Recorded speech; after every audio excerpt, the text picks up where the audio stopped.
count to 3.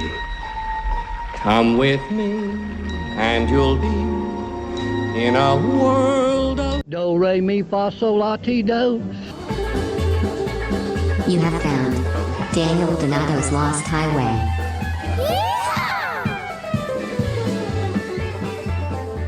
that lost highway.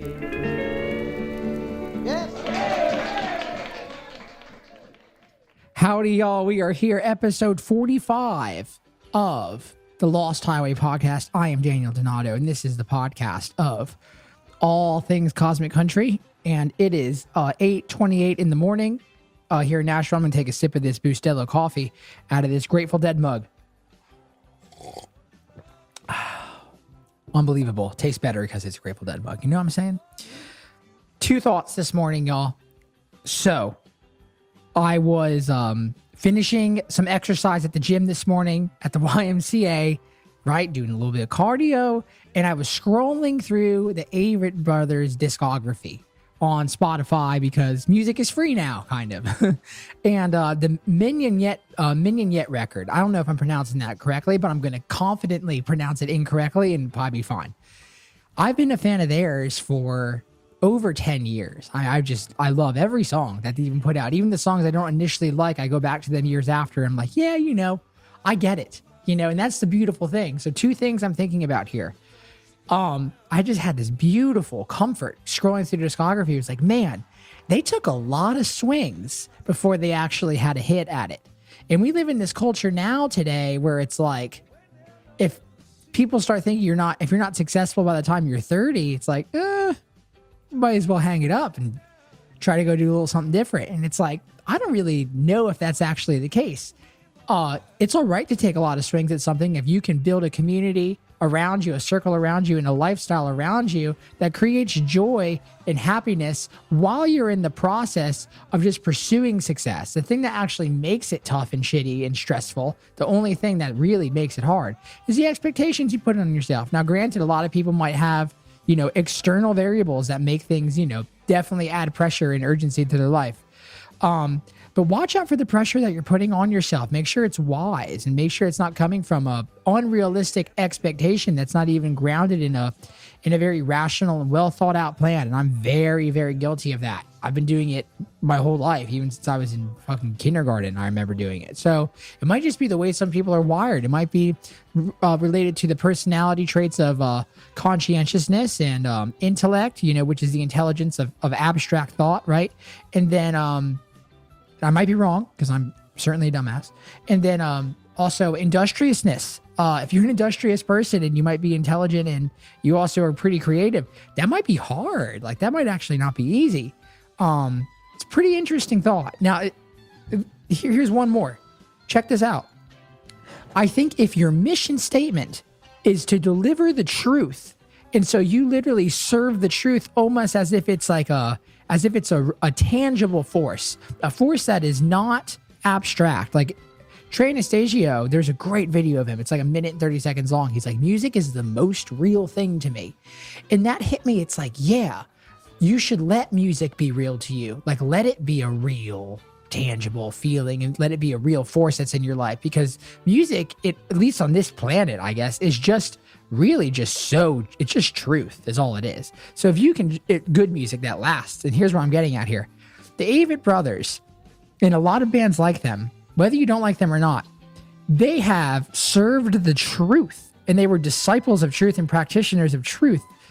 And that led to obviously a lot of swings at bat. And, but you go and you listen to each record, you're like, yeah, each record's great. And that attracts a fan like me who's going to be with them for 10 years.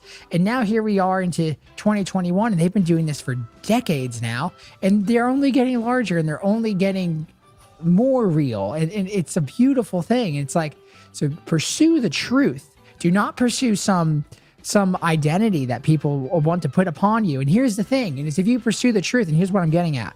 If you pursue the truth, we are so individualized. We are snowflakes of beings, really. It's like, and I think it's very true. Like we're all just so ourselves. And have you realized that the older you get, You only get more unique because you only have more life experience, and that allows you to only distill more of your own personality from your own experience because your perspective keeps completely enhancing because of the proprietary experience that this life simulation casts upon us. So if you pursue the truth, you're only going to render a truthful end product that is incredibly individual. Now, how refined and how consumable you want that to be, that's up to you. Some people don't want to make things that are very consumable. That's fine, right? Some people are niched. Avery Brothers are rather niche. Like on the global scale, they're not huge, like at all, right? Really, they're not. They're not going around the world doing stadiums, right? They're not a K-pop band doing $20 million in revenue on a live stream. No, but they have an amazing life. And they have an amazing fan base and an amazing thing going on with their music that is going to last. And it's when they pass, the music will still keep going. And that's the beautiful thing. And I think that was the thing I was thinking about this morning. Again, a very fresh, raw thought here. I like to kind of distill my thoughts before I share them on the podcast. But I think just going straight forward, improvising with this morning is truthful. So that's my intention here. And again, this isn't anything new I've talked about before. I just think the truth really wins.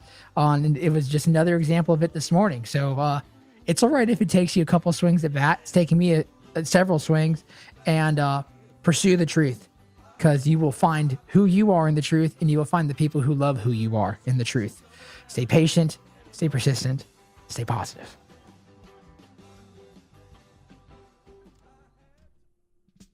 I don't know anyone who doesn't love at least one Bob Marley song. And since it's Bob's birthday this weekend, I wanted to bring my friend Joe Jurgensen on here to talk about an idea that I've always kind of had an obsession with. Joe is the author of the complete annotated bibliography of Bob Marley. So he wrote a book that is a guide to all of the books about Bob. And there's hundreds of them.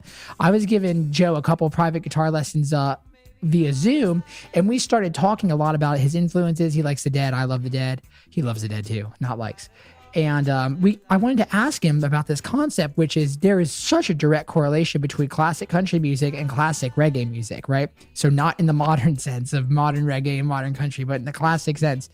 I'm hearing them cover Willie Nelson songs. I hear Toots and the Maytals cover Country Roads. And it's like, what is the deal here? How is this happening, and why is this happening? Why are these two seemingly separate demographics loving the same songs? It's very interesting to me. I think it's because the truth knows no race, it knows no genre, and it knows no country. And so I wanted to get down to the bottom of that and talk to an expert in the reggae realm. There's a little alliteration for y'all, and talk about the magic and the wonders of reggae music and classic country music. So with no further ado, the very knowledgeable, the very kind, Joe Jurgensen. What is up, my friend? How are you doing? I'm doing great, Daniel. It's good to see you, man. Thank you so much for doing this. I mean, it's my pleasure. Hopefully I don't disappoint. No, man, not at all. The magic of the podcast is that whatever happens, happens. And the thing too is I just love the story of this. So you are a real expert on all things reggae music, but particularly Bob Marley.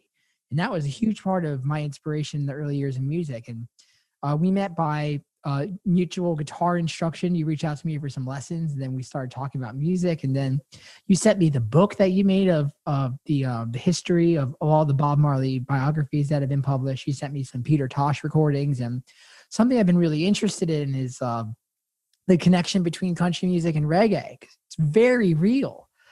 Johnny Cash having some reggae songs, Willie Nelson having some reggae songs, and hearing a lot of covers of reggae music, like, Toots and the Maytals, or might be Peter Tosh doing Country Roads, Take Me Home. Yeah, Toots, yeah.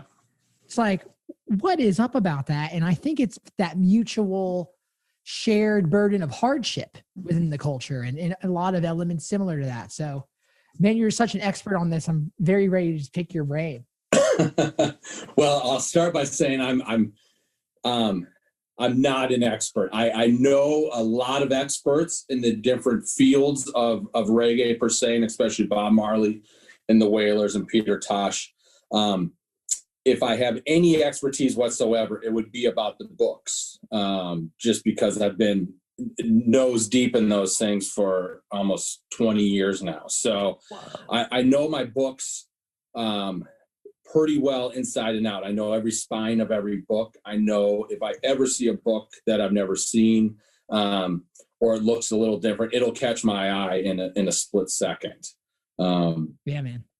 So, I hate to say I'm far from an expert. I'm not a musicologist. I don't know everyone who played on all these tracks and this and that, like some of my friends do. I know guys who can see any photo of Bob Marley and tell you not only what year it was, which is sometimes easy because of the length of his hair. They can tell you where it was. They'll tell you the photographer who took it.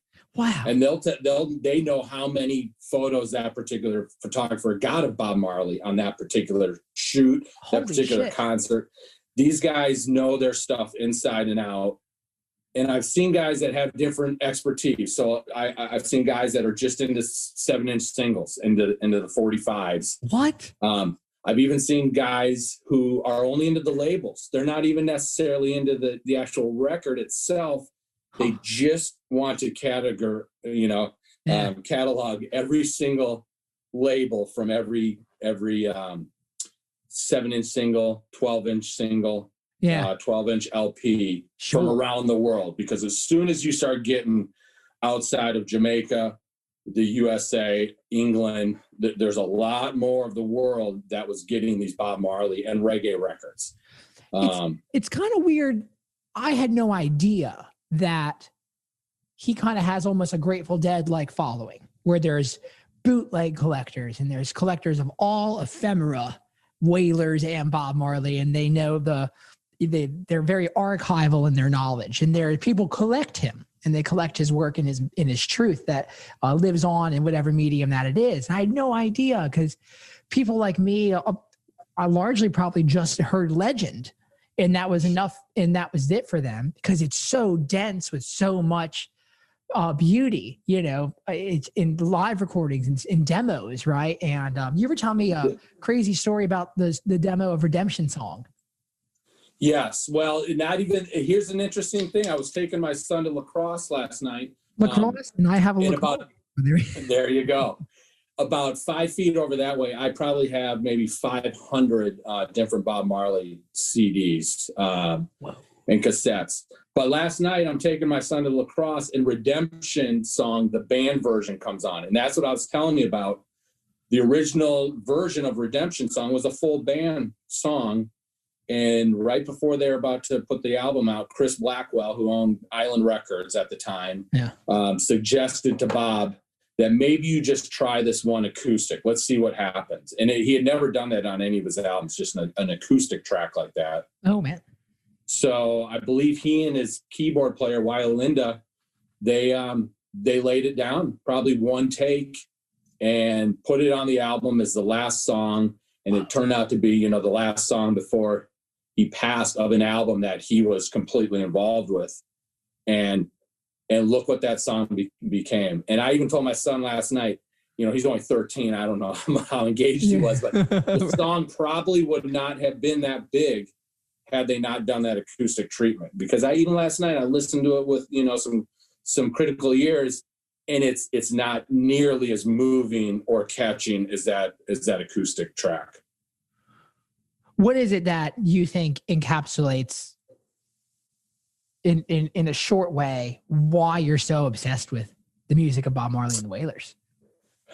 Well, it probably goes back to even what you said about the Grateful Dead and a following. And it's similar to the Grateful Dead, but I would say it's the Grateful Dead times 100 million. Because there's not a place on earth you can go, not one place where you can go where you will not either see an image of Bob, hear Bob on the radio, see someone wearing a T-shirt, see something spray painted on a phone booth or a brick wall. He has touched all four corners of this earth. And I believe he's the only musician that's ever done that and has staying power. He just keeps getting bigger and bigger and bigger. And I think what drew me to him is the same that draws a lot of people, which is just, the music itself first draws you in. He had a rhythm section of two brothers, Fams Barrett, Aston Family Man Barrett, and his brother Carly was on the drums. Those are his brothers? His whole international career. And in my opinion, those two guys, there's none better than Family Man on the bass and his brother Carly. The guy was an incredible drummer. So those two alone, they got your ear right away, just like on those Legend songs.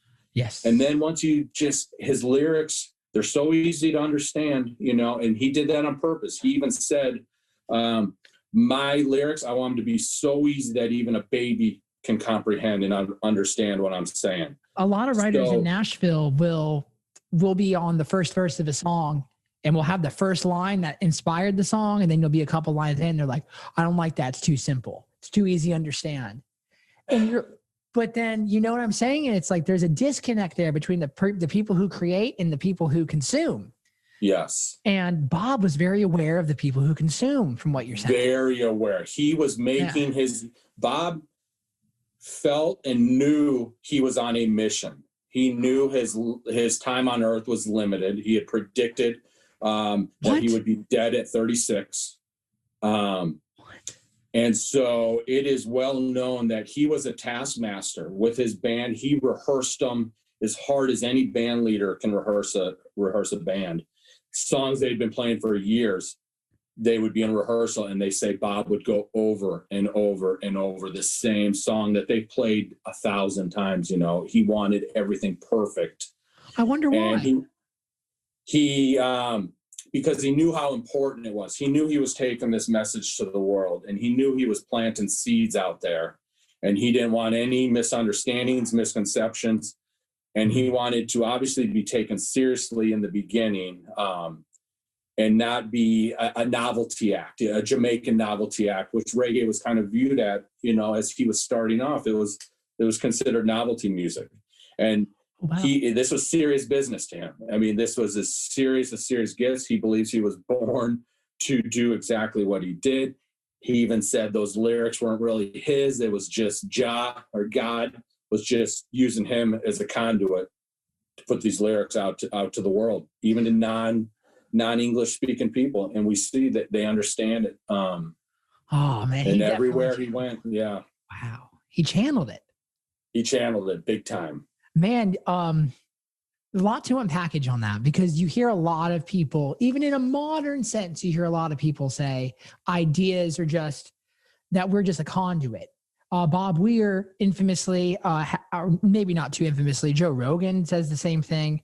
And I read it from writers like Kurt Vonnegut to people that are artists, like in a painting sense, like Wes Lang. Who did, of course, that 90 Spring Tour Grateful Dead album. And it's like interesting. It's funny to see how truth can come into somebody's mind, the same truth to someone who's in Jamaica, to the dude who's in San Diego, to the dude who's in Maine. You know what I mean? It's just like truth doesn't really understand boundaries and geography like we might be setting upon ourselves, like race and, music from Jamaica is just novelty music. But if somebody has enough truth in their thought process, they can create something that sounds like it's everlasting and timeless. Absolutely. And Bob obviously was speaking the truth. This guy had an incredibly tough life as a youth. Oh, really? Very tough. He was born in the hills of Jamaica. His mom was about 18 years old, black lady. Holy shit. And his dad was a 63-year-old white, kind of plantation, not an overseer of the land, so to speak. It's kind of uncertain exactly what his role was. Sometimes he's been hyped up to be some sort of general or something in the army, but he wasn't anything like that. He was just a Jamaican-born guy who went up to 9 Mile, where Bob's mom lived. 90 Mile? And 9 Mile. It's 9 miles out of Kingston, the capital. Did Eminem just steal that, or what? What's going on there? Yeah. I mean, 9 Mile is very special. I went up there with my wife. I dragged her up there on our wedding anniversary. Oh, beautiful. And which is 20 years this year. So 20 years, our honeymoon, I should say. I took her up to 9 Miles and we saw the house he lived in. Wow. Which is the size of, a small garage, 2 little rooms. And even when he needed to get away as an international superstar, he would go back up to the country. even times when he had writing blocks, he would go up to the country and he would just work in the fields and plant his corn, and inspiration would come to him. And he'd go back into the city and lay down the tracks in the studio.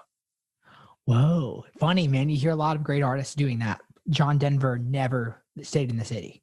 Always lived out in the country. He was he said it clouded his train of thought. It's interesting to see that. And we're talking about people who have channeled, you know, hits that transcend race and transcend countries. And wow, man. Yeah. How did Bob get into the concept of him being on a journey? How did he discover that? What was his call to power?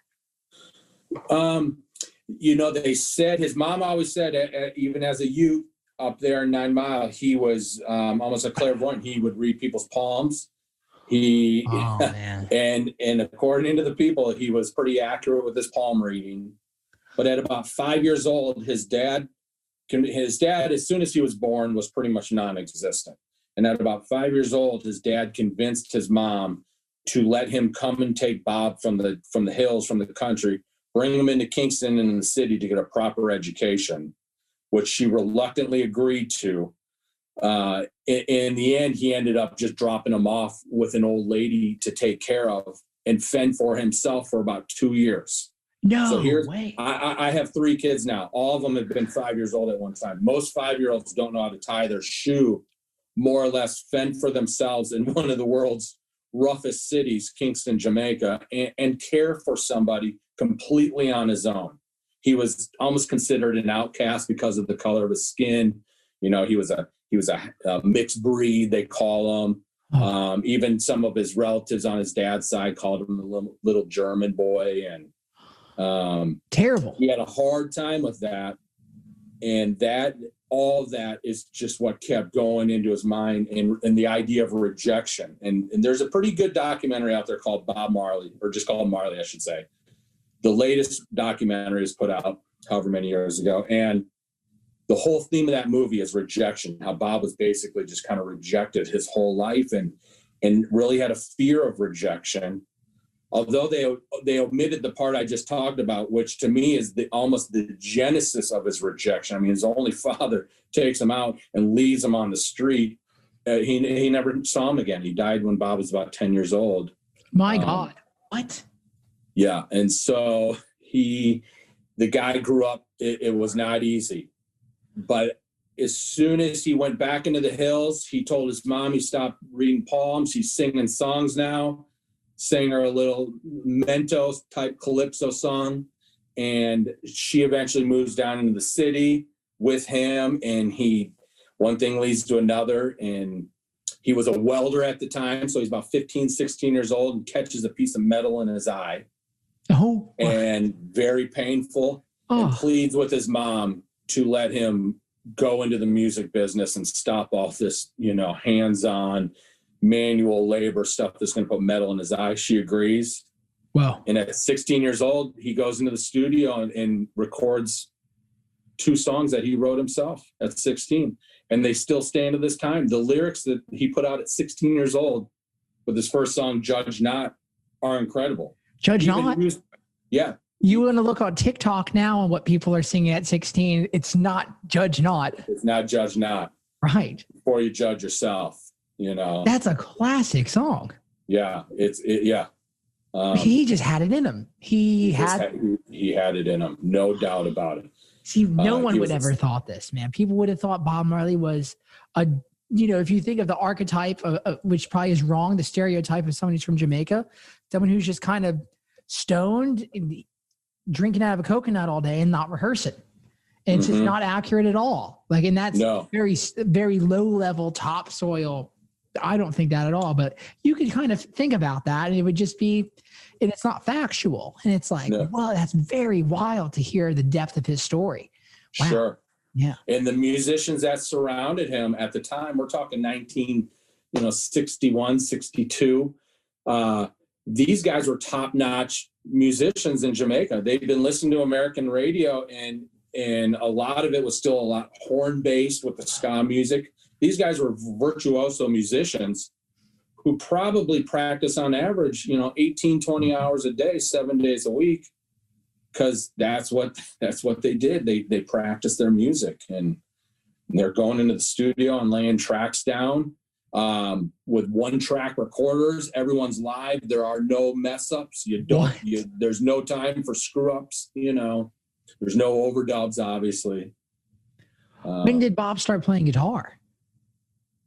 He would have started before that song in 61, Judge Not. Wow. Right around probably when he and Bunny. So the Wailers originally were 3 guys: Bob Marley and his Peter Tosh and Bunny Wailer, who at the time was Bunny Livingston. And when they kind of all broke up in 73 and went their solo ways, I didn't know Peter changed his Tosh. name. I didn't know Peter What's Tosh that? was in the Wailers. I had no idea. I thought it was just the less famous Bob Marley. Yes, so that's a whole other story about the name the Wailers. But Peter Tosh was a guitar player, and he was a guitar player in the Wailers. He was the one who taught Bob how to play guitar, and it's even written in one of the books, in Chris Owlitz's book, the first time, because Bunny and Bob Bob's mom and Bunny's dad actually had a love connection and had a child as a result. So they even share a half sibling. So these two are running around. They're harmonizing. They're singing. They're ready to go into the music business. Yeah. And they run around a corner. We're going to get to the first little country thing here. They go around the corner one day and run into this tall guy, about 6'4", named Peter Tosh, playing a guitar, and singing "Yippee-yi-yay," Ghost Riders in the Sky. What? Are you serious? That's the song the guy's singing, according to Bunny.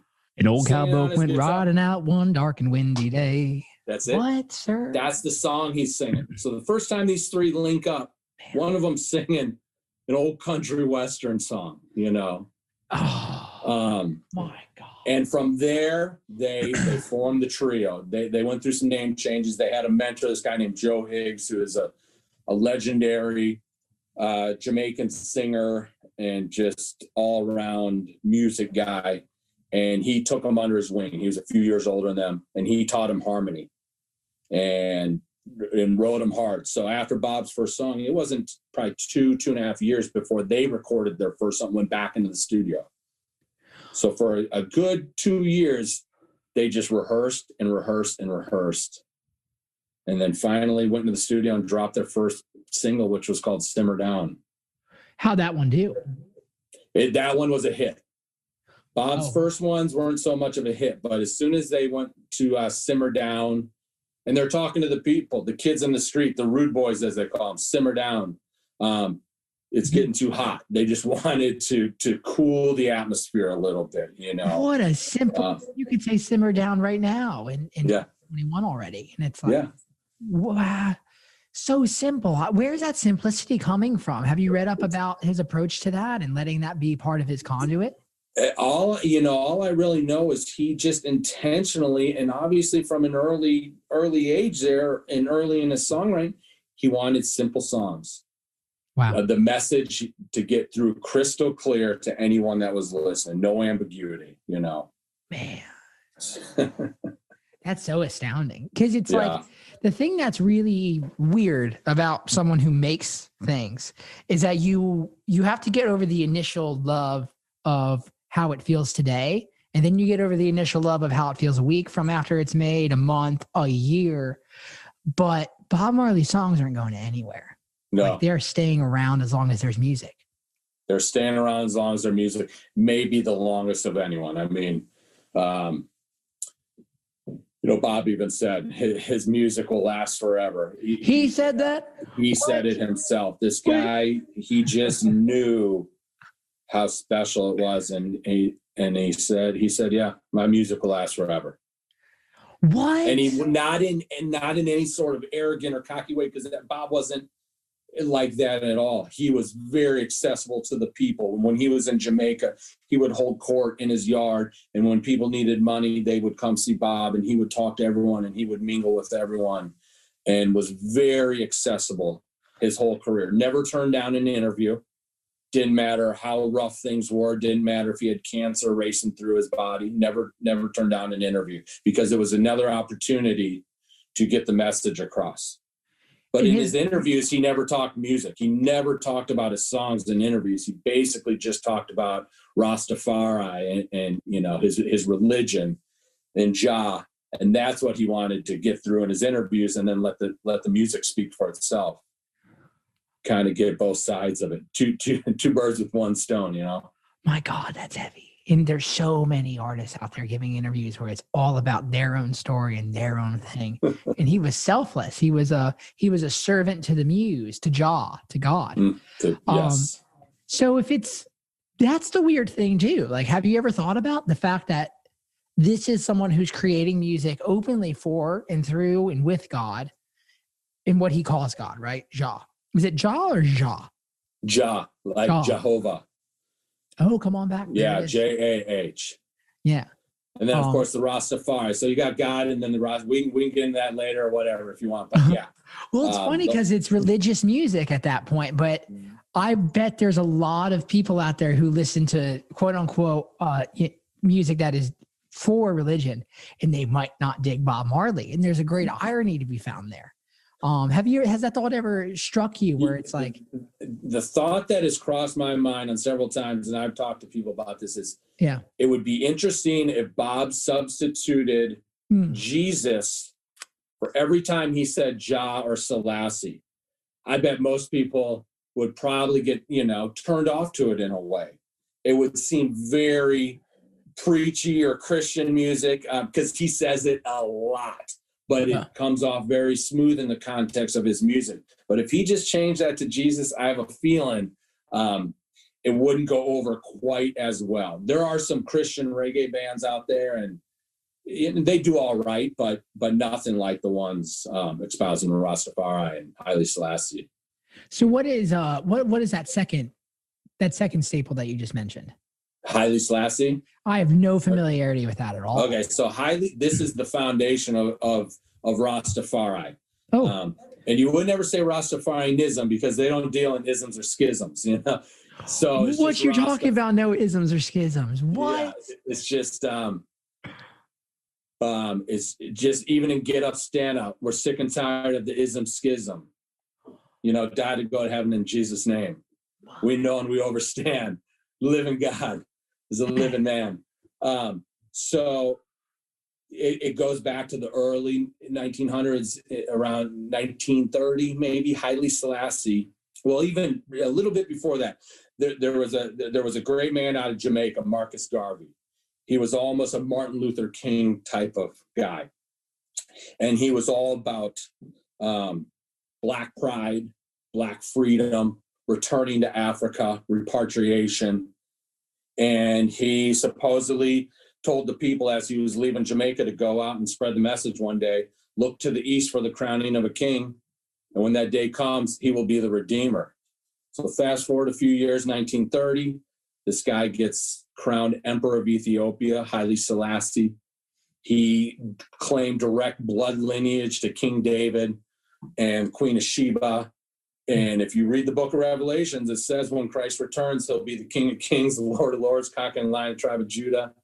He'll be of the root of David. And those are the titles he took on when he became emperor. He became Haile Selassie, King of Kings, the Lord of Lords, conquering Lion, tribe of Judah. So these guys back in Jamaica, they're reading the newspaper. They go to their Bible and they say that this is the return of Jesus Christ as it's written in the Bible. How did it play out for Selassie? Was he truthful in his intention? Well, he always denied he was, the return of Christ. He never acknowledged that in any way. He was an extremely religious man with the Ethiopian Coptic Church, and knew religion even at a young age. They said 4 or 5 years old. He knew Bible verses and stuff that no one had ever told him. It was in him, but he always denied this whole God thing. He knew what was going on because he even visited Jamaica in 1966 to a throng of 100,000 people who greeted his plane at the tarmac. And I don't think he had ever seen anything like that. Took him even a little while to get off the plane. But he toured the island, and he ended up even giving land to the Rastas in Ethiopia for them to repatriate if they wanted to. Shamane, it's called. But he always denied it. He always denied that he was, but it didn't matter because the people said, only the true God is going to deny that he's the true God. They've got an answer for every which way. And there was even a coup that overthrew him in 75. And they said, you can't kill God. God's in the birds. God's everywhere. So you can't kill God. My God. But that's the religion, Rastafari. So that was Haile Selassie's birth name, Rastafari. And that was the name that they started with this religion. And they started, giving away photos of them in the streets of Kingston in the 30s and 40s. And they started camps up in the hills that started praising Selassie and chanting hymns to him. Wow. And then when reggae comes along, they started putting all that into music. Sure. Kind of the message of the faith put to solid drum beats and bass lines. Yeah, they're still doing it to this day. It's funny though, there hasn't been something like Peter Tosh and Toots and the Maytals are the closest thing that I listen to that hit me in that same chromosomal place that Bob Marley hits me. Mm-hmm. I wonder why there hasn't been another as pungent source. I don't know. Toots is Toots. I don't even, this guy is on a pedestal so high. He was so talented and was really doing his own thing. But as far as Peter and Bob, I kind of put them on the same level. Bob obviously got to be much more popular. His songs are probably a little more catchier. His whole persona maybe came off a little better to the people of the world than Peter, who maybe seemed a little rougher. I've sent you a couple of videos of Peter and will you explain to me? You were talking about how Peter, it was something about up and down and how they were changing the prefix of a word. Oh, well, Peter was a linguistic magician. So on the spot or even stuff he thought about. So yeah, he would say you don't understand something, you overstand, because you don't want to be under something. You want to be, over it. What a thought. Like that's so abstract. He just had all sorts of, he was big into the word bumbleclot and Rosclot and blood clot, which is a pretty vulgar word for the most part in Jamaica, even today in 2021. Some people just shudder when you say that word. But Peter wrote a song called "Oh Bumbleclot" and put it out there because he said it's just a word. And one night when vampires were holding him down, that was what he was told to say to get him off, Bumbleclot. And as soon as he did that, the vampires are gone. He writes a song, "Oh Bumbleclot," and so some people look at it as in disgust, where I look at it as the guy is he was a genius and he had a sense of humor. And his sense of humor may not have come off in his professional sphere when he's out on tour or getting interviewed and the interviewers trying to ridicule him for whatever reason.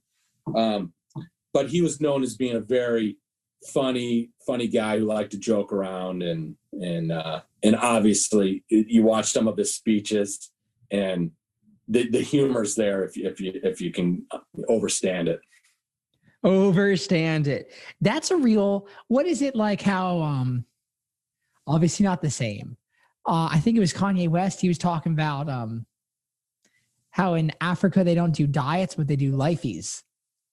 They have the word die in regards. Oh yeah. Consuming. I wonder. They don't dedicate anything. Even when my mom passed away, I played a little song at this museum up in Columbus, Ohio, that they were doing a thing for. And I sat in front of this crowd of, you can imagine the crowd at the Columbus Museum of Art. And I said, I'm going to livicate this song to my mom, because I don't want to dedicate anything to anybody. I want to livicate it to her. That's another Peter Tosh word there. So, everything, you livicate it. Why would you want to, diet, dedicate? So that explains because you sent me some of your albums too, Jaw Acoustic. Yeah. So you're kind of taking that same concept there of using words for how they literally should be, not because how somebody told you to say them. Yeah, no, the whole idea of Jackoustic, that was a name I came up with a long time ago at the outset of high school.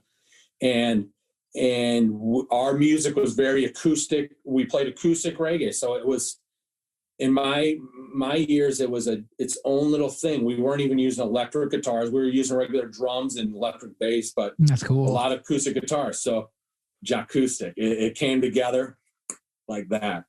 It's funny how it's like, if you take, it's like Redemption Song, it's looping back to the conversation of country, like how reggae and those are similar. It astounds me that still to this day, it's a man and the thoughts that he translated in an acoustic guitar is the only proof of a greater power that you really could ever need if it's done in that way that is vibrationally sound. Mm-hmm. Yeah. Sure. Yeah. And the acoustic guitar down in Jamaica, it's a big instrument. You know, there's still a lot of acoustic guitars down there, but the early onset of ska and rocksteady and reggae were a lot of acoustic guitars. And Bob always had an acoustic guitar handy. So wrote probably the majority of these songs on the acoustic guitar before they got to the band setting. And Peter Tosh, I have an album of Peter Tosh where he did a whole tour of radio stations with just his acoustic guitar. And it's amazing. Man, the guy was very, very good with his guitar. And Bob was a great guitar player as well, I think.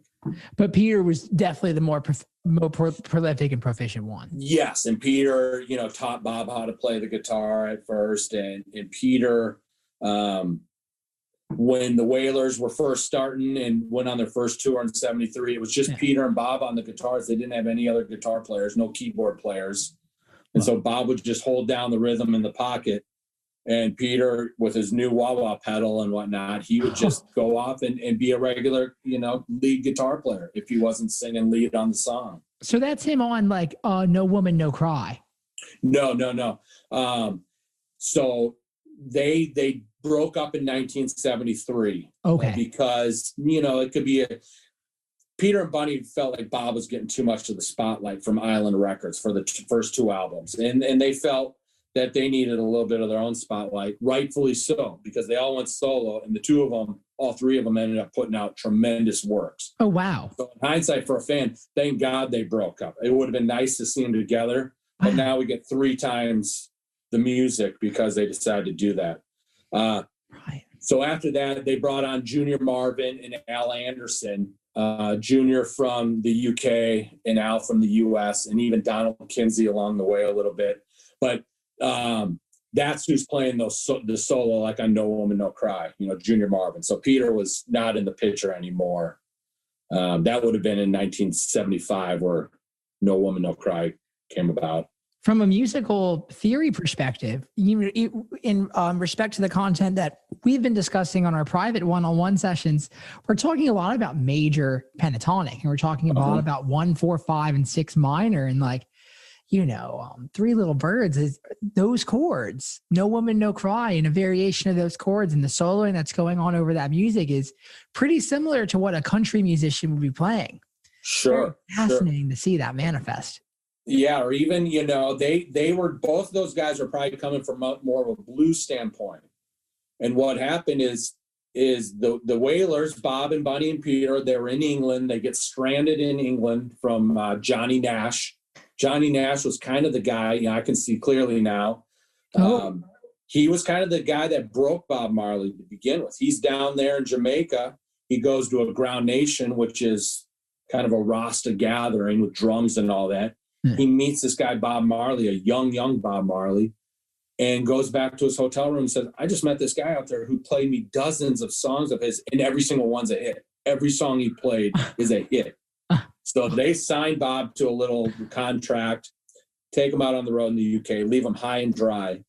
So they decide to roll into Island Records office in London and ask to see Chris Blackwell, who's the president, who is a Jamaican, but kind of went back and forth between, he's a well-to-do Jamaican, and started his own record company, Island Records.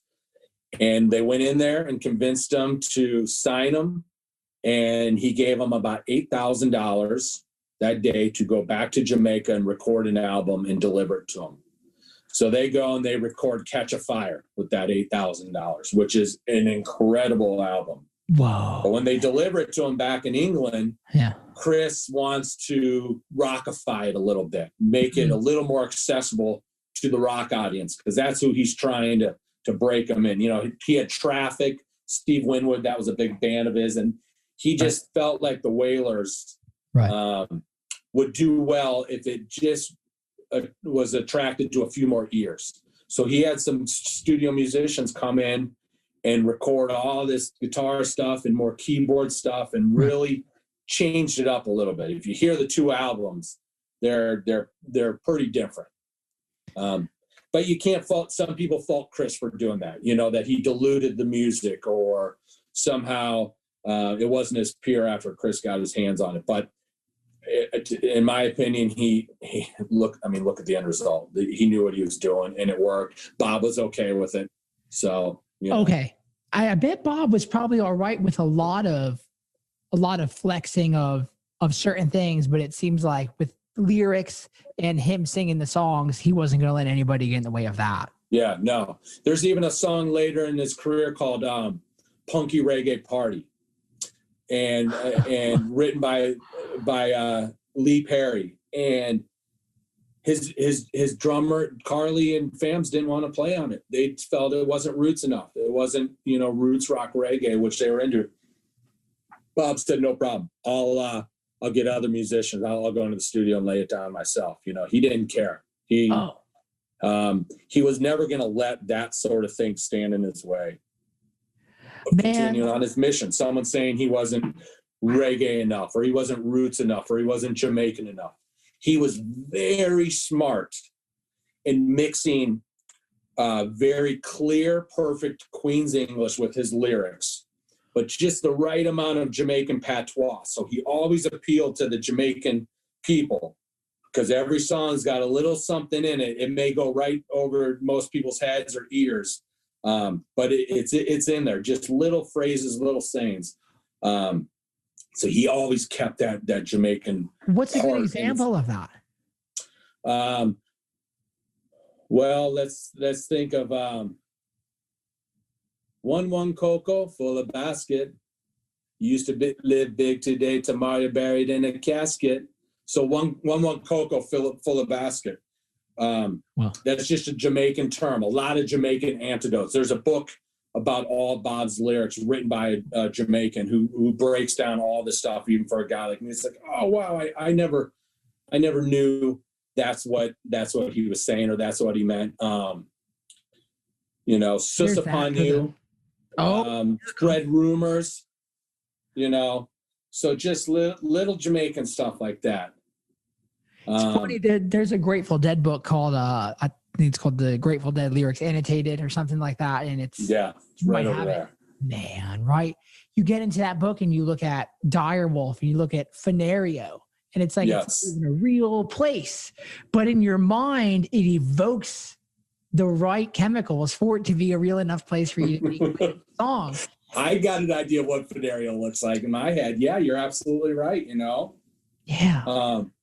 And the interesting thing is Robert Hunter, he never liked to tell people what those lyrics were, because he wanted it to be their lyrics, what they felt, what they thought Phenario was. He didn't want to spoil it by telling them what he thought Phenario looked like.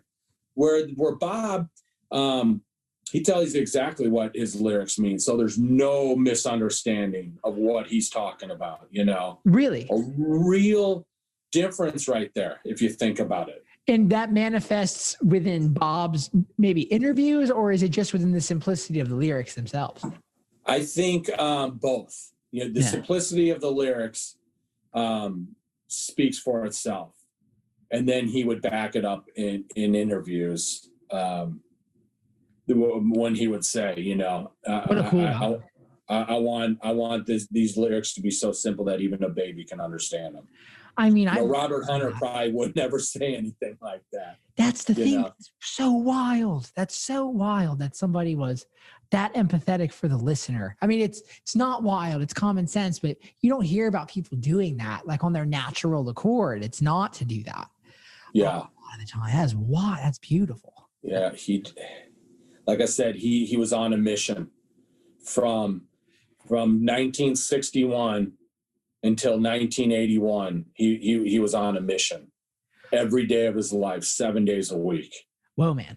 So is there any like, have you ever looked into Bob's process, his creative process and work ethic, what he was doing? The process, I believe there's a few processes. Sometimes he'd be in his bedroom. He wrote a lot of songs just in his bedroom with his guitar. I've got several CDs that have never seen the light of day. The family's not the best at putting out what we think they should put out. They're not good at putting out his live concerts. They're not good at putting out demos, acoustic songs. And I have dozens of acoustic songs of just him in his bedroom where he presses record and starts playing these songs that the people have never heard these things. But the family feels like what he put out was the best of the best, and why mess with it by putting out so-called inferior music. But at the very least, let's put out his live albums like the Grateful Dead does. They have enough live concerts to put one out every year for the next 300 years. So there's no reason, in my opinion, to hold those back. But so that was definitely one process he had, was writing these songs by himself in his bedroom with his acoustic guitar. But then his band members would provide stuff as well, and they would work stuff out at rehearsals. And Family Man, his bass player, was his arranger. So Bob might just come in with some chords and the melody. And that's one of his most special gifts, I think, his gift of melody. And I think his son Ziggy got it. His son Kimani got his gift of melody, where they can just sing any line and say, oh, that's a hit song. I'm sure that's what Johnny Nash heard when he was there, was the guy who was just spitting out melody after melody, and everyone just caught the ear like, oh my God, that's so good. One love, one heart, let's get together and feel all right. I'm sure that's what Johnny heard. Wow, man. So simple. My God. But his Family Man arranged all those songs. So when they needed to finally get down to the brass tacks and get these things arranged, Family Man would put it all in order, and then they'd rehearse the hell out of them. Then they'd hit the studio and press record. And it's live. And there we go. Yeah, there we go. And then we hit the road. We go on tour. And that was the big thing about Bob, where Bunny and Peter was a pretty good tour. Bunny, he left the first tour in 73, quit the band because life on the road wasn't for him. Life in the cold snow of northern England wasn't for Bunny. And eating, junk food, as he would say. So, but Bob knew he had to get on the road if he was going to spread this message. And he knew he had to get up early to go do an interview. It didn't matter. And they said he was the last one up every night, and he was the first one up every morning. He was the first one on the bus. He was the last one off the bus. Wow.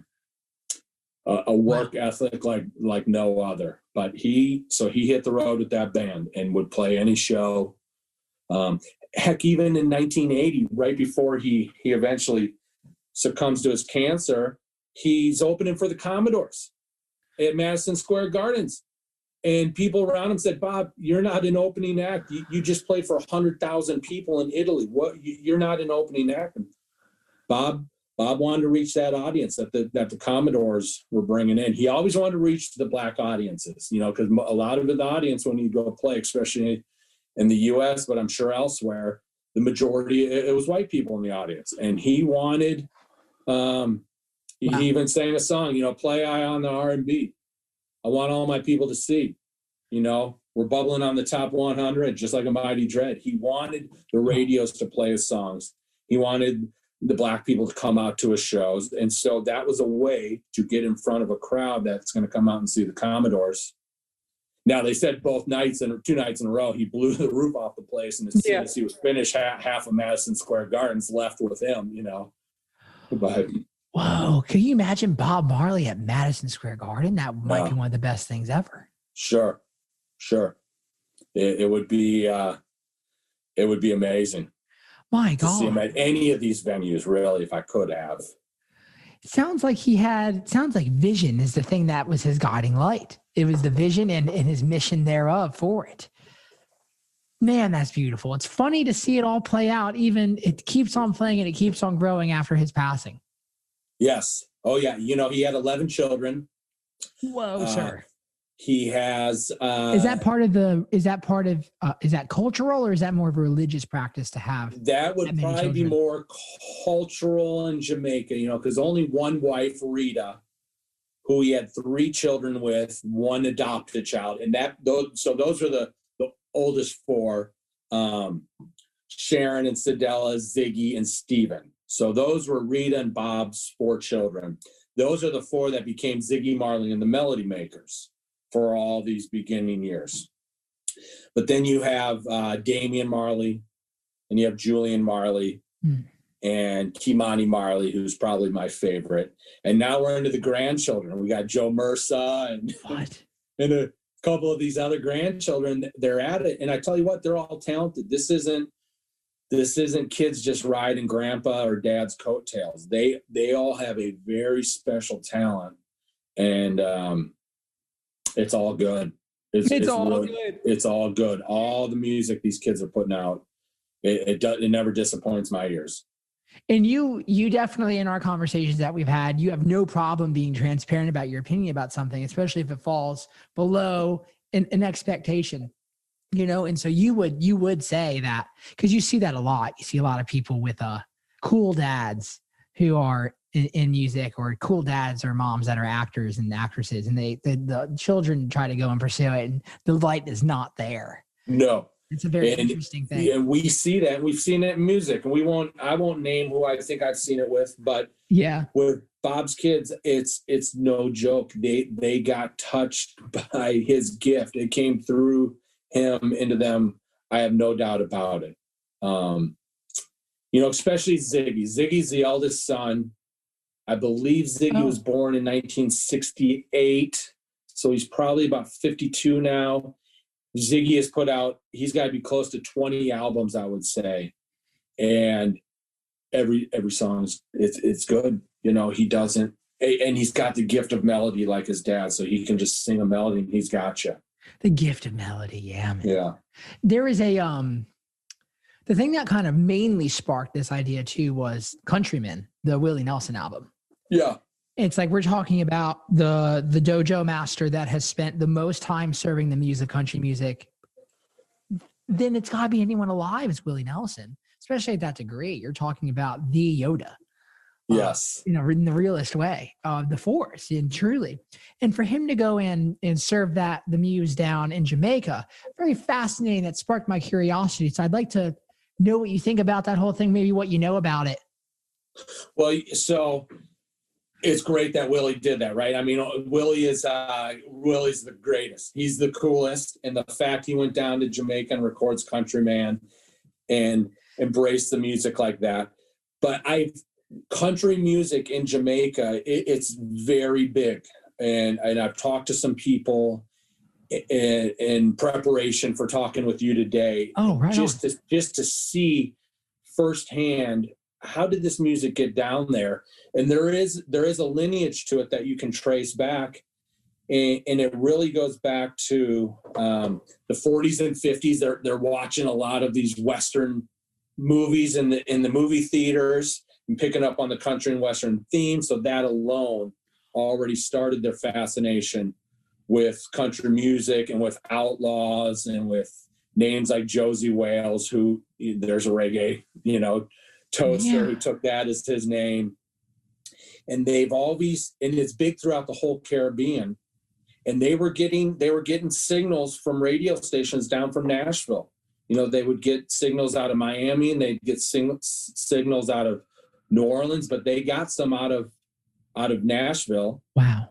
And even in Billboard magazine says, I think it's 65, they got a letter from someone in Jamaica says he's listening to country music out of Nashville. And and as we see in 1956 or so, when Bob and Bunny first meet Peter, what he's singing a country Western song, that's what he's doing. There we go. And it's the storytelling. They like a good story down there for sure. And country music tells a story. And they don't really classify country music or blues music or R&B. It's just music from a foreign. So in Jamaica, anything's not from Jamaica, it's a foreign. Wow. And it's not really a category except it's a foreign. Beautiful. So it's not Jamaican, it's foreign. And A foreign. they like the kind of the downtrodden nature that I think country kind of comes from, and picking yourself up and telling a story and overcoming struggles and family, and that's right up their alley. Family. That's the thing too, where there was a billboard here in town that had like a promo shot of a live stream album release show we were doing, and I wanted to show my sister, and we got a photo of it. And as we were waiting for the billboard, it was like a LED electronic changing billboard. There is all kinds of photos on there. So we're waiting a couple minutes outside, and this car comes driving by us.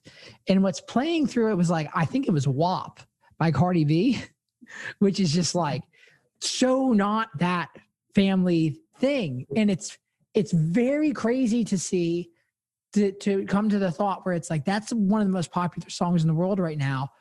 But will it be in like 10 years or 20 years? Because it seems like those songs that are seated in love and seated in family, and those songs that come from those tried and true morals of life that all of Bob's songs are, those are the ones that actually stand the test of time. Mm-hmm. No doubt. And yeah, that song's it won't be around, come late spring, I hope at least. Yeah. Like I said, I got kids. I know that song. It's as bad as it gets. Lyrically and just in general. Yeah, it is. Are you trying to play terrible. this music for your kids? Are you trying to turn them on to it, or are you not? Oh, we have a very musical house, and it's not just reggae by any means. Nice. I'm big into hip hop and whatnot. I was in a hip hop reggae band after college for many years. We tried to make it. That's where I met my wife. And a lot of guitars, a lot of drums, a lot of music in the house. And I have a son who just turned 16 a couple of weeks ago, and he's big into the new school hip hop. It was referred to as mumble rap not too long ago. Yeah. But his favorite guy is this Juice WRLD guy, and he would play just me. passed. Yes, he would play me track after track of all these guys, whatever their name is, 21 Savage, and I would dismiss it, boom, boom, boom. But when you hear, I'm like, no, that's a good one. This guy's got talent. And it just kept turning out to be Juice WRLD every single time. I would say, now here's a good one. This guy, and that guy was talented. I mean, unfortunately, he was, hooked on prescription pills, and that's what he died from, basically heroin. But that kid was loaded with talent, and it's really sad, he was cut so short, for sure. I heard this quote the other day. Someone said, Bob Dylan is just mumble rap for boomers. And it's like, I love that. It's kind of funny. Well, I used to always want to make a shirt that said there's only one Bob, and then on the back say, and it ain't Dylan or Seeger, and then have a picture of Bob. But that would be kind of mean, maybe. I don't know. Because you think, would Bob Marley want that piece of that merchandise? No, yeah. He wouldn't. Although he wore his own shirts and stuff proudly. I think the record company would give him shirts, and he wears some of the coolest Bob Marley shirts I've never seen for sale. I don't know if they're just promotional items or what, but he would wear his stuff. And obviously he did interviews, so he was ready to promote himself and the music and the message for sure. But yeah, back to the country stuff. It's I think that's what it is. It touches them in a way, and in Jamaica, they like all the schmaltzy type of this and that.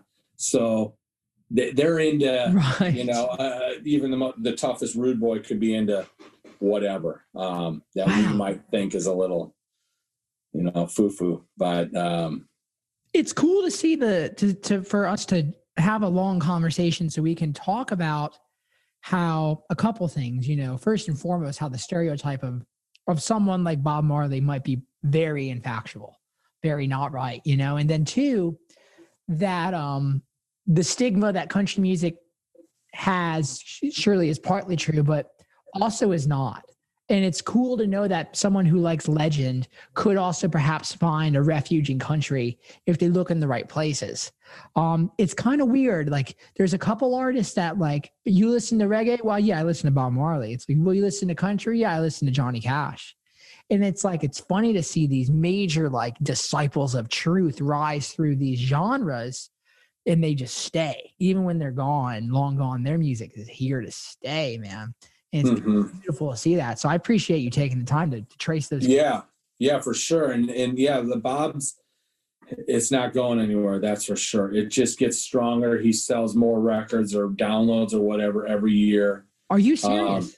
Yeah. Oh yeah. And you got guys like, so the guy that wrote the foreword to my book, Roger Steffens, he's basically, I would say, you know, in a way, just my reggae mentor. Wow. When I graduated college in 97, emails were just kind of starting, and I shot him an email. He had just gotten an email address. He wrote an article in his magazine called The Beat.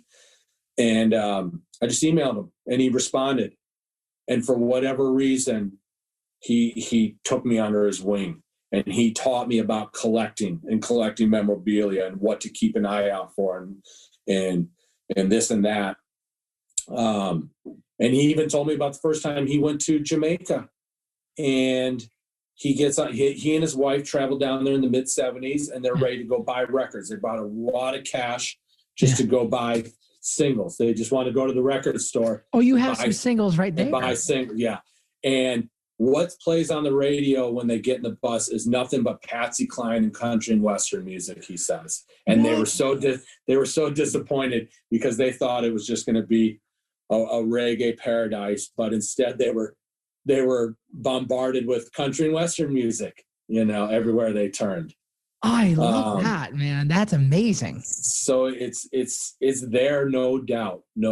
And yeah, man. And even there's Wolverton Mountain. We know that song, right?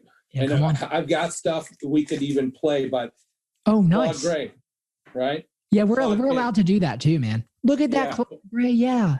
Yeah, Wolverton Mountain. So lo and behold, Claude King, rather.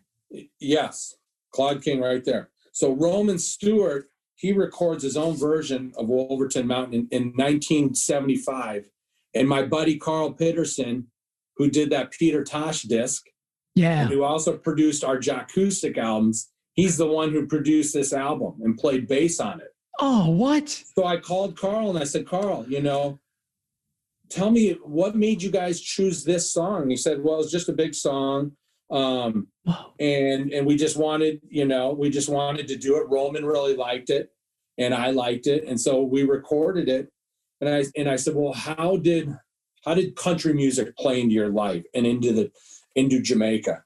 Right. And he said, well, the radio stations in Jamaica would have country hour, country half an hour every week, maybe on a Sunday, and he was hooked. He would listen to his radio every Sunday whenever they were playing country music, and he would get music coming down from those radio stations when the sky was clear and the winds were right, and they'd pick up country music on the transistor radio, and it's man, very cool. Thank you for finding those two singles and putting that similarity too. I mean, that is wild. Yes.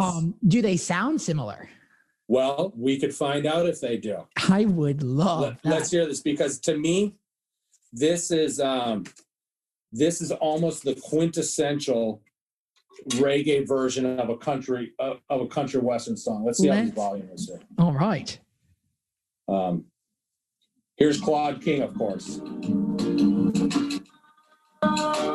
They say don't go on Wolverton Mountain if you're looking for a wife. 'Cause Slick on the Clouders has a pretty young daughter. He's mighty handy with a gun and a knife.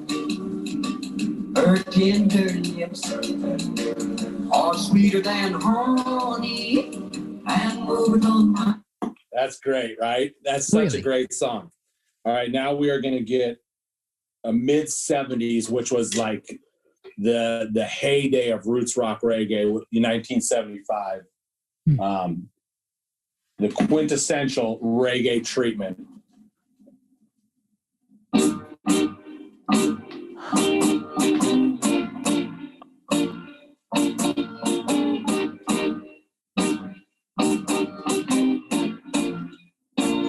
They say don't go on Wolverton Mountain if you're looking for a wife. Go strengthen powers as a pretty young daughter. With the gun and ride. Her tender lips are sweeter than honey on Wolverton Mountain. What, sir? Is that not fantastic? Man, And that is it. Everything about that is Jamaican, from those harmonies to the production to the music being played. It's just that's Jamaica right there on 7 inches of vinyl. Man, that's beautiful. Wow. Thank you for finding that. Well, here's another here. So we already talked about how when Bunny and Bob first met Peter, he's singing Ghost Riders in the Sky. Insane. So when Bob goes into the studio at age 16, he supposedly records 4 songs, although only 3 have been found. There's a song called Terror, which has never turned up on any record. But Bunny says he no doubt recorded it. Well, the third song he records, which would be the second single, was One Cup of Coffee, Claude Gray. Yeah. So, which was only put out a year before Bob. So listen to this for a second. This is Claude.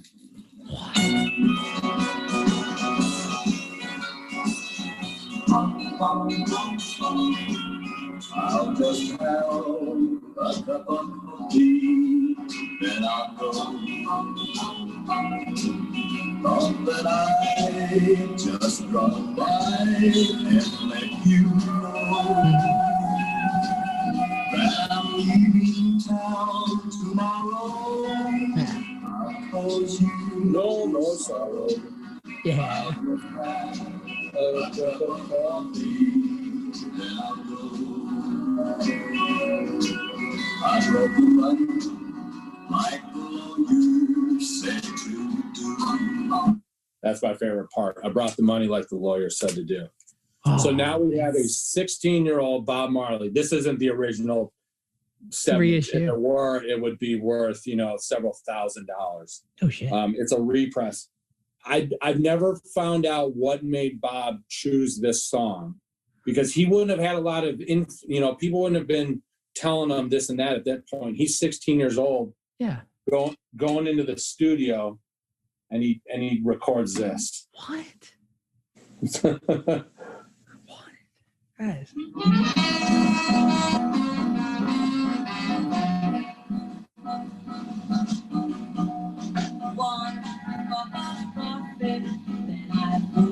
No way. Oh, I just dropped by to let you know that I'm leaving tomorrow. I cause you no more sorrow. Yeah. One cup of coffee, then I go. What a melody. I bought the money, like the lawyer said to do. What kind of, even just the way he delivered that last line, I brought the money like the lawyer said to do. He had that melody on the leash. Yes. Wow. And even more so, I got one more for us. Please. So astounding. Now we're going to fast forward. So that's about 1961. Bob's 16 years old. That's, the third song he's ever recorded. And he does a country western song, One Cup of Coffee. We talked about how Haile Selassie visited the island in 66, which really then got a lot of people to so-called convert to Rastafari and See the Light with Selassie. And Peter Tosh wrote a song after his visit called Rasta Shook 'Em Up. But the Wailers still never did any, besides that one little track, to my knowledge, they never recorded anything else about Rastafari or Selassie or Jah. Until Bob goes back in 1968, and he takes Daryl Glenn's Crying in the Chapel. This is from 1953. This is the original single here. What? It sounds really bad, so I don't even want to play this version. But if we know Crying in the Chapel, Elvis did it. Elvis had a hit. I don't know if it was a hit with Elvis, but listen, here's Crying in the Chapel here. Beauty. We'll see. Saw me crying in the chapel. My God. We know the song, right? Tears I shed were tears of joy. Man. I know the meaning. And here's Elvis. Saw me crying in the chapel. Oh my God. The tears I shed were tears of joy. Now, we'll hear in a second, Bob probably used this version from the Orioles, if we had to guess. You saw me crying in the chapel. The tears I shed were tears of joy. Oh. So now we get to 1968. And Bob's Rasta mentor, this guy Mortimer Plano, paid for Bob to go into the studio and record this song about Selassie. They changed it to Selassie as the Chapel. So it's the first song Bob ever records about Rastafari, and Selassie happens to be a cover of a country and western song. And on this too, what you're going to hear probably for the first time is Nyabingi drums, which is the rutical ground nation drumming that is really the foundation of Rastafari. They were talking about Rastafari from 1930 and 40 and 50 and the 60s before reggae was even invented. So really the foundation of Rastafari music is called Nyabingi drums. Death to all white and black oppressors is what Nyabingi might translate to. So these are guys that just play the hand drums for hours on end, if not days on end. So Bob goes into the studio with Ross Michael and the Sons of Negus, which was a big Nyabingi group, and they record their version of Crying in the Chapel, which sounds a little like this.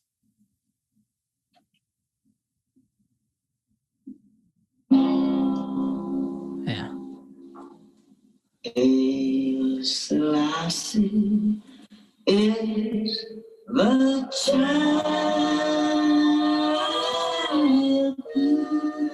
What?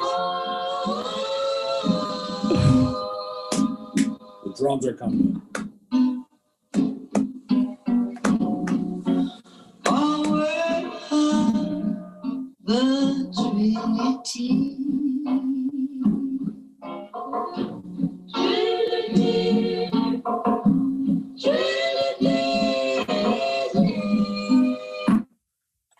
They only made about 26 copies of that. And I think, a dozen or so went to Ethiopia, and the rest got distributed around the island to whoever. But That's a reissue, the one you have. oh, yes, this would be a reissue. Again, if I had the original Selassie as the Chapel, we're probably talking about $10,000 record at this point. Oh my God. So this is a reissue. But how cool is that, man? Dude, that's blowing my fucking mind. How cool is that? That is The first time they meet Peter, he's singing a country and western song. The second single Bob puts out as a 16-year-old is a cover of a country western song.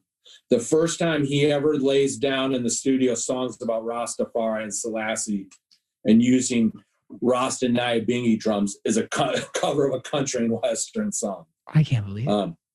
It's wild. Man, I feel like we've hit on something here that's really never been highlighted. Individually, of course, it's been documented what this song is and who originally did it. I've never seen anywhere in any of these books.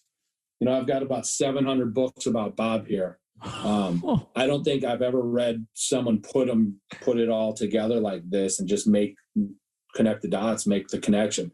Not that it's some revolutionary thing, but you know, for me and you, and for country western fans that might be interested in this, it's just kind of a cool little tidbit of knowledge. Yeah, man. And your passion and diligence to the subject is infectious. And so I'm glad that was something that was apparent from our first lesson, was just how much you love music and specifically this genre of music and this approach to living life and all the high resolution facts that come with it. And it's like the fact that we could talk about something fresh here that might not have been put together in this particular thesis. And that's just a beautiful thing to see. So thank you for taking the time to find that. That means the world. Yeah, super cool. Super cool. And there's just even more and more. The Peter Tosh album I sent you. The live at the Jamaican World Music Fest. Wild. Of course, Carl Pitterson produced that album as well as this Wolverton Mountain one. And at that show, that was in 1982. When they were opening the Bob Marley Performance Arts Center. That's why they did this 3-day festival. Peter was the last act of the 3 days, started at 7 a.m., followed the Grateful Dead. The Dead played at 7 a.m.? No, the Dead probably would have started about 5 a.m. because Peter followed him. Peter was the last act of the 3 days. And he followed the Grateful Dead. And I've got the Dead set from there. What? But someone else played that weekend, Skeeter Davis. What are you? Who at that point in 1982 was kind of on the tail end of her career, to say the least, right? Yeah, to say the least. Washed up, not a lot of, support going around for her music. And she goes down to the Jamaican World Music Fest and they sang every lyric to every song. She had tears in her eyes. What? She couldn't believe the reception that she got from the Jamaican people down there. Holy shit. And they knew every single one. Oh my God. And they said it just rejuvenated her and put, wind in her sails that she hadn't had in, over a decade. Whoa, man. Very, very cool. We're talking about the most cosmic thing that I've talked with anybody so far in 2021. That is absolutely astounding. I can't believe that, man. That is unreal, sir. What a cool thing that you went and discovered. I mean, this just is outrageous. It adds so much depth and explanation as to why I love country music and why I listen to Bob Marley almost every day, at least for one song. And I always have for years. Makes no sense, but now it does. Yeah. Oh my God. Even I don't know if you're on Sirius XM, Sirius Satellite, but they just changed the reggae channel. The Join is now called Bob Marley Radio. And it's they just did it maybe a month ago. And I've been asking for it for a while, but they finally did it. And it's nothing but Bob and his family and then similar type music, but it's mostly around Bob. And I know guys that it's the only thing they listen to, and they've been at it for 4 decades. It's the only music they listen to. They don't listen to Peter. They don't listen to Burning Spear. They don't listen to Toots. They only listen to Bob. And he has enough material out there. If you've got all the, back in the day, we tape traded just like we did with the Grateful Dead. So, for many years, we're mailing tapes. I'm mailing tapes to France and to Germany and to Japan. And again, my mentor, Roger, who lives out in California, Roger's, he's in his late 70s now. He has the world's largest Bob Marley archive out there. He's actually has sold it to Jamaica, and they're going to make a reggae museum in Montego Bay with his archives. We're talking millions of pieces of memorabilia and tapes and whatnot. But I would go spend several days sleeping on Roger's floor, copying cassette tapes. And I would bring a suitcase with me, a backpack with clothes, and a suitcase with empty blank cassettes, and I would even bring my own tape recorders out there, dual tape decks, and I just, as fast as I could, I would just copy this stuff. Whoa. And bring it back and then archive it all, and eventually transferred it all over to CD. And right. Now you probably have it all on a hard drive, huh? Maybe. Like I said, I'm still a little old school. So it's still a lot on cassette and CD, a lot of mini discs. I actually have a mini disc player, so I've got a lot of Bob on mini disc even. Man, have you ever thought about have you ever opened up an online community or anything, YouTube, putting out these little tidbits of information that and sharing the joy that you have for this energy? Well, I'm definitely part of a somewhat small Bob group online, let's say. Now it's a lot of Facebook. It used to be different websites that were dedicated to Bob. And that's where a lot of my writing and documenting the books started. I documented them for different websites. So they would have a Bob Marley book page, and that was my job. I would go there and document books for people. Yep. And then that transferred into me doing my bibliography eventually. But online, we've got a few different Bob Marley groups. And I'm telling you, I'm not even close to the expert. These guys are the experts. They know their Marley shit inside and out. Wow. They know every musician that played on every track, when it was recorded, what studio it was recorded in. They know I've got two friends from Italy, Ivan and Marco, who did a book just about Bob's tours, and they documented, every tour stop he made. And with photos of the venues and the time that the show started. There's guys that have documented how long in between every single song on all these concerts. What? Yeah. Well, how long was the break between, No Woman, No Cry and Lively Up Yourself? Was it 12 seconds? Was it 30 seconds one night? Holy shit. This guy just documented all that stuff. Whoa. So in that sense, it's very similar to the Dead. Yeah. Where certain groups of guys are just, and there's even a girl who she's into the interviews, Bob's interviews, and she's the best at it, and she has transcribed, every interview that we have available to us. I've got a stack of CDs this high with just nothing but the interviews of Bob, and she's gone painstakingly. She's gone through and transcribed all these interviews for us, Oh man, that is very beautiful. Yeah, it's very, very cool. Very cool. Man, thank you for the time, Joe. I mean, this was beautiful, man.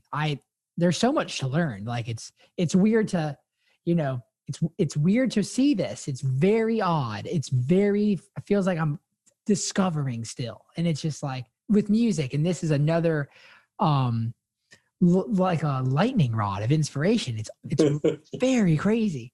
You're telling me Bob's second single, but was it Nyabinghi drums? That's what it's called? Nyabinghi. Yeah, so the Nyabinghi drums came out in '68 when he did Selassie as the Chapel. And so I've just got random stuff laying. This is a CD called The Wingless Angels. This is Keith Richards' Nyabinghi group.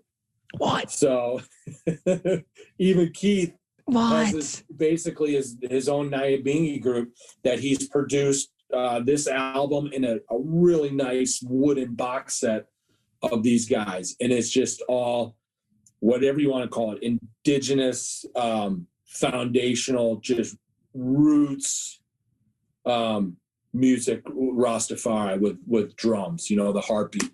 We heard that in there. It's all the beat of, a healthy heart at rest. Whoa. Which is why they say reggae attracts so many people and they don't even know it, because it's that beat. It's a healthy heart at rest. And it just, it draws you right on in, I couldn't stop moving when we were playing it. You would just go as if you're born to, as if it's part of your human journey and your human experience. You just listen to the music. Oh, babies love Bob Marley. Everyone loves that music. Man. Everyone. Is there a tempo? Is it like is it like a 125, 130? Is that part of it as well? You know, I don't know what that tempo is. Yeah, because it's Would all it kind be of that? similar. Would it be like that? Would it be that fast or slow? I guess. You tell me. Maybe it's like around 100. Like it's chill. Like they're in no rush. Yeah. They're in no rush. They're no rush, man. Time will tell. Whoa. Yeah. Which is another. That's actually one of Bob's more popular. That was on Kaya, his album Kaya, and that's a Nyabingi song. So if we go to Kaya and we listen to Time Will Tell, which is an incredible song, the lyrics of it, it's a Nyabingi song. It's just those drums, you know. Oh man, that's beautiful. That is. And when Bob and Bunny and Peter went out in '73 to tour, they did their own drums, the three of them. So, man.